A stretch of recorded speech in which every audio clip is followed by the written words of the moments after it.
네, 안녕하세요. 이게 날씨가 좀 추워지니까 제가 옷을 이렇게 좀 두껍게 입게 됐습니다. 다들 건강 조심하시고요. 창세기 계속해서 좀 살펴보겠습니다. 지난 시간까지 저희는 3장 전반부에서 이제 그 뱀과 여자의 대화를 조금 이해를 해왔죠. 그 뱀은 하나님처럼 되고자 하는 그 욕망의 속삭임이고, 여자와 아담이 우리 안에 그리스도를 만나서 연합되어야 될 남성성과 여성성이었음에도 불구하고 그게 영적인 유기성을 이루지 못하고 객체로서 지금 유리방황하고 있는 상태. 그 방황의 지점, 그러니까 이때 방황은 긍정적 방황이 아니라 하나님의 말씀의 원리를 이해하지 못하고 떠돌게 되는 그러한 방황이겠죠. 그러다 보니까 떠돌게 되는 것들이 너무 힘들다 보니까 어떤 결과물들과 성취물에 심취되어 있는 모습을 보여주고 있다. 그렇게 보여주게 되는 모습이 뱀과 여자의 대화에서 여자가 그 유리방황하는 상태를 잊기 위해서 떠오른 게 바로 페리, 실과 열매라는 뜻이었죠. 열매가 나타내는 부분은 이 구약을 전체적으로 이해하는 비전과도 연결이 됩니다. 하나님과의 말씀의 안식에 있어서는 하나님과 우리와 영적인 연합을 이루는 하나를 이루는 그 내면 세계의 진리를 추구하는 것이 이제 정석인데, 그러지 못하고 우리가 하나님의 복음의 생명이 율법적인 가치관 안에만 사로잡혀 있다라면은 우리는 신과의 관계, 인간과의 관계, 모든 삶의 관계를 인풋과 아웃풋, 원인과 결과로 판단하게 되는 그 오류를 범하게 되는 거죠. 사실 하나님처럼 되고자 하는 것도 일종의 목표성인데요. 이 목표는 내가 하나님과 함께 연합되어 있는 존재 자체를 실현시키는 그런 의미로서의 목적이 아니라 나한테 그저 주어져 있는 어떤 욕망, 그 설명할 수 없는 하나님과 완전히 떨어져 있는 관역 속에서 계속해서 헤매게 되는 그 헬라어의 죄로 만든 하마르티아 상태의 지속이라고 볼 수가 있겠어요. 그런 상태로 고통받게 되는 것이 인간이 갖고 있는 죄성이다. 이렇게 이해를 해보고 우리가 이것을 접근을 해보면, 뱀의 유혹에 대해서 사실은 여자가 빌미를 제공했다. 이때 여성이라는 게 어떤 젠더의 문제만이 아니라 우리 안에 있는 하나님의 말씀을 받아들이지 못하는 그런 거부의 속성도 이 여성적인 속성 중에 하나인 거죠. 여성이 그런 속성이 있다기보다는 그 여성이라는 하나님의 말씀 수용체의 역할을 우리가 그러니까 깨우치지 못할 때 나타나는 그러한 방임의 현상이라고 말씀드릴 수 있을 것 같아요. 자, 그렇게 빌미를 제공해서 나타나게 되는 상황이 6절에서부터 한번 좀 살펴볼게요. 여자가 그 나무를 본즉 먹음직하고 보암직하고가 나와요. 여기서 마콜 먹음직이다. 그리고 그 다음에 타바 그리고 아인 보암직하다. 그러니까 어떤 의미냐면은 지금 먹음직하고, 그러니까 레 마콜이 쓰였고요. 그 다음에 레 에아임이 쓰였는데, 이게 어떤 현상계의 상황에 선명하게 보여지는 역할, 그런 것들을 설명한다고 볼 수가 있어요. 그러니까 여자가 이것을 보니까 분명하고 확실해 보이는 거예요. 현상계의 모습 속에서. 근데 아시겠지만 현상계의 모습 속에서 우리가 분명하고 확실하게 붙잡히는 것이 나쁜 게 아니죠. 하지만 거기서 붙잡히게 되는 것만으로 우리의 영적인 생명은 다하는 게 아니겠죠. 우리에게 주어져 있는 이 현상의 모든 모습들은 하나님께서 당신과 하나 되기 위해서 주셨던 생명의 선물이기에 이 현상적인 것에 매몰되어서 현상적인 것을 추구하는 것으로 끝난다면 그 안에 있는 생명, 곧 영적 생명에 대한 생명의 숨쉬기는 어려워진다고 할 수가 있겠죠. 근데 그 생명의 숨쉬기에 대한 것이 우리한테 간절함으로 다가오지 않을 때, 그것이 말씀 활동인데, 그 말씀 활동으로 간절히 다가오지 않을 때 이렇게 현상적인 것의 확실함에 이끌리게 되는 것이에요. 6절이 그렇습니다. 먹음직하고 보암직하고. 그리고 심지어 이것을 지금 한글 번역에서는 약간 생략되어 있는데 이렇게 되어 있어요. 그 다음에 라 이시아 키 토브 에츠. 자, 그 나무가 선한 나무라고 지금 생각을 하는 거예요. 그 선한 나무가 지금 보고 있는데, 지금 이 나무가 지금 선한 나무인가요? 그렇지가 않죠. 이 칼로스한가요? 토부한가요? 그렇지가 않아요. 지금 이것은 하나님의 생명과는 무관하게 우리한테 주어져 있는 건데 이 우리한테 주어져 있는 이 무관한 것을 마치 선한 나무로 인식한다는 거죠. 그러니까 하나님의 어떤 생명으로 인식한다는 거예요. 그래서 여자는 이 페리, 열매를 먹어요. 여기서 이제 페리가 나오죠. 페리 아콜, 열매를 먹어요. 그리고 이스, 자신의 남자에게도 이걸 줘요. 여기서 소유격이 쓰이죠. 자신의 남자. 자, 항상 여기서 이스하고 이샤가 사용될 때 이 두 객체가 한 몸을 이루지 않게 될 때에는 안타깝게도 이상하게 서로가 서로에게 소유격이 됩니다. 그러니까 이때의 소유격이 긍정적 의미라기보다는 내가 외부에서 나의 반려자나 나의 어떤 조화로움을 확보하겠다라는 욕망에 다른 표현이 되거든요. 그러니까 그 소유격이. 그러니까 이 소유격이 이 매라는 인 상황, 안에 있는 상황 속에서 용해되지 않으면 이 소유격은 하나님 안에서의 안식이 아니라 나 자신이 하나님을 잃어버린 상태에서 다른 무언가를 붙잡아서 관계를 지속하려고 하는 욕망의 다름 아니라는 거죠. 자꾸 욕망이라고 제가 말씀드려서 어떤 분들은 이게 자발적인 거냐 이렇게 설명하실 수도 있는데 물으실 수도 있는데 이때의 욕망이라는 것은 하나님을 잃어버리고 하나님을 상실했을 때 나타나는 고통스러운 어떤 현상들이에요. 그러니까 뭐 자발적으로 탐심이 생겨서 욕망이 생겼다라고 보기보단 인간한테 그저 주어진 하나님 없는 상황에서의 상태라고 보시면 될 것 같아요. 자, 그런 자기 소유로서의 이샤, 남편, 남자에게 이걸 줘요. 그래서 같이 먹어요. 자, 그러면 한 몸을 이루어야 될 영적인 생명이, 그러니까 남성성은 여성성 안으로 들어가고 여성성은 남성성을 온전히 받아들여서 이렇게 한 몸의 생명을 이루는 게, 그게 이제 신구약을 통합해 보면 그리스도와 한 몸 되는 영적 예표잖아요.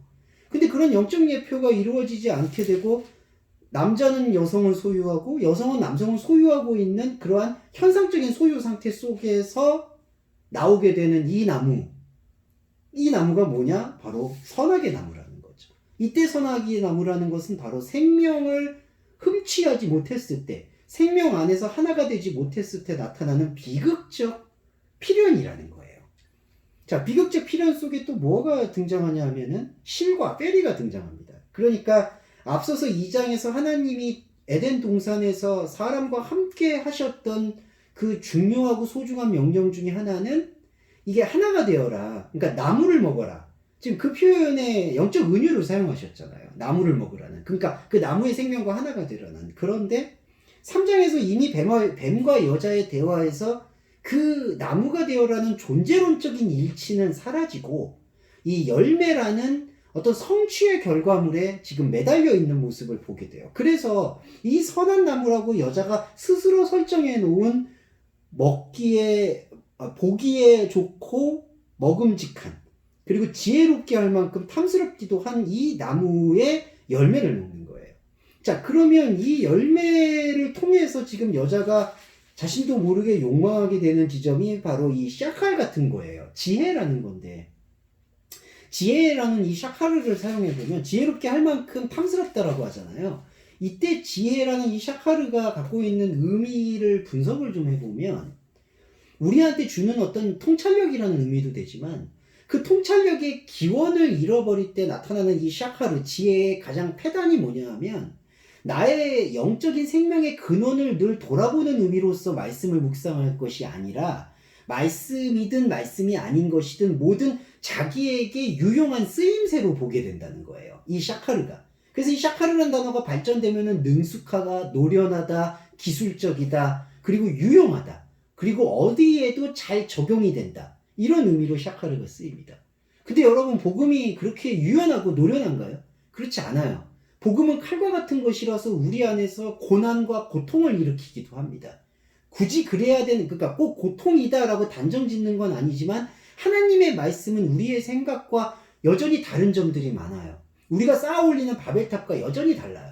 그러니까 우리가 쌓아 올렸던 바벨탑의 기술 속에서의 샤카르, 곧 능숙한 지혜는 하나님의 복음과 어울리지가 않아요. 지금 여자가 하나님을 잃어버린 상태에서 추진하는 이 탐스럽게 만드는 지혜는 하나님의 지혜인 샤카르가 아니라 인간의 의지와 인간의 기술이 만들어내는 지혜로움이라는 거죠.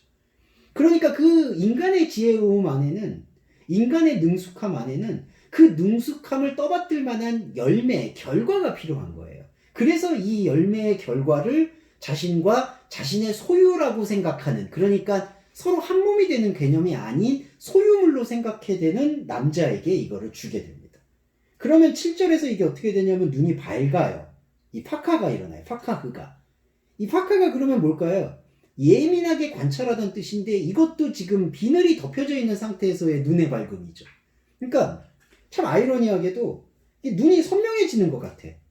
그리고 내가 뭔가 이 사물과 이 세계의 이치를 정확히 알게 된 것 같아. 정답이고 이것이 정답이고 다른 것은 정답이 아닌 것처럼 뭔가 선악간에 명확해지는 시시비비가 가려지는 선명성이 느껴지기는 해요. 그런데 그 선명성이 오히려 하나님의 생명의 발견이 아니라 자기 몸에 벗었음을 발견하는 것으로 지금 전환돼 버린 거예요.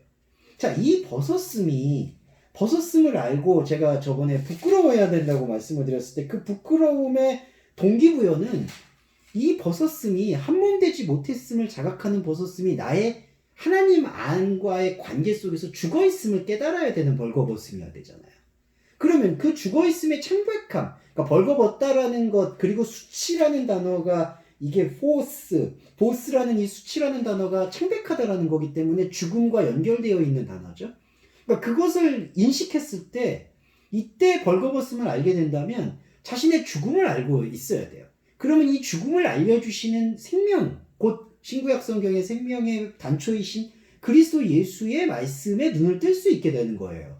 벌거벗은 상태를 인식해서 그 부끄러운 창백한 상태를 깨닫게 되는 것은. 그런데 7절에서 눈이 밝은 것, 벌거벗은 걸 본 것, 이것은 자신의 죽음을 인정하거나 자신의 죽음 상태를 확인한 게 아니라 그 죽음에 대한 극단적인 부정의 현상이 일어나는 거예요.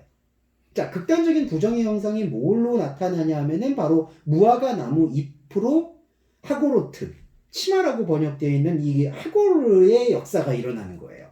자, 이 기본어 하고르가 어떤 뜻이냐? 의미로 이제 발전된 단어는 두려워하다, 뭔가 대비하다 이런 뜻이고, 명사로 이 단어가 명확히 쓰이는 의미 속에서는 이게 띠라는 단어가 됩니다. 하고르. 자, 띠가 뭘까요, 여러분? 띠는 수평적인 개념이고 일단, 그리고 상호 간에 연결한다는 뜻이에요. 근데 이 상호 간의 연결이 하나님과의 수직적인 영적 결합이 없이, 곧 편지하신 하나님의 속성이 뭐죠? 우리의 각자 안에 하나님의 말씀을 허락하시는 거잖아요. 그 말씀을 통해서 우리는 나와 하나님의 연합된 하나됨을 깨우치는 과정을 여는 거거든요.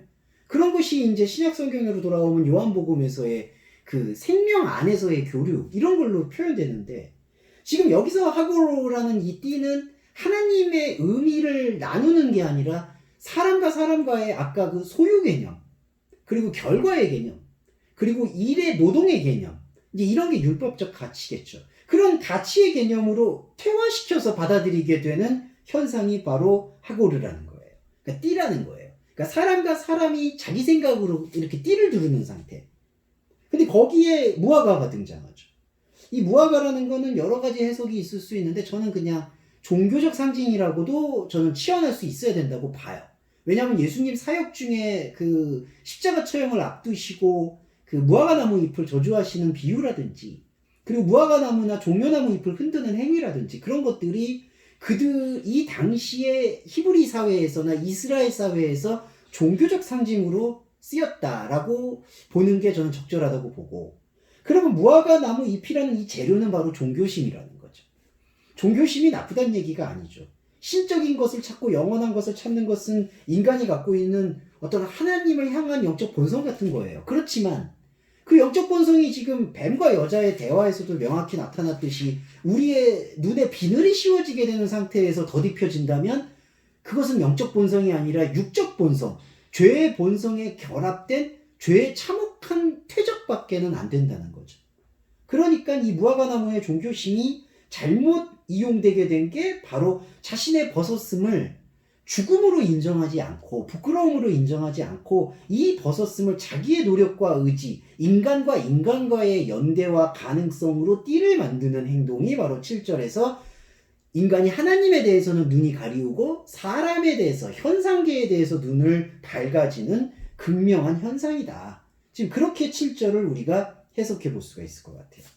자, 그래서 이 여자의 선택은 결국 뱀과의 대화에서 이 나무의 존재론을 이해하지 않고 현상적인 결과와 성취에 매달리다 보니까 열매만이 보였던 것이고, 그 열매가 나를 유용한 인간, 그러니까 사람과 사람 사이에 필요한 인간인 것처럼 착오를 만드는 지혜를 낳게 해서 자신의 소유라고 보여지는, 이 객체가 하나가 되어야 되는 남자와 여성, 그러니까 남성과 여성, 이거를 남성성과 여성성이라고 표현할 수 있겠죠. 그 소유가 되어버린 존재에게 이것을 줌으로써 잘못된 눈이 밝게 되는, 그러니까 이게 하나님에 대해서 눈이 닫히고 세상에 대해서 눈이 열리는, 영적인 눈이 닫히고 육적인 눈이 열려버리는 결과를 잉태하고 있다. 그거를 지금 설명드릴 수가 있을 것 같아요. 자, 좀 이따 요 8절 다시 한번 좀 설명을 드릴게요.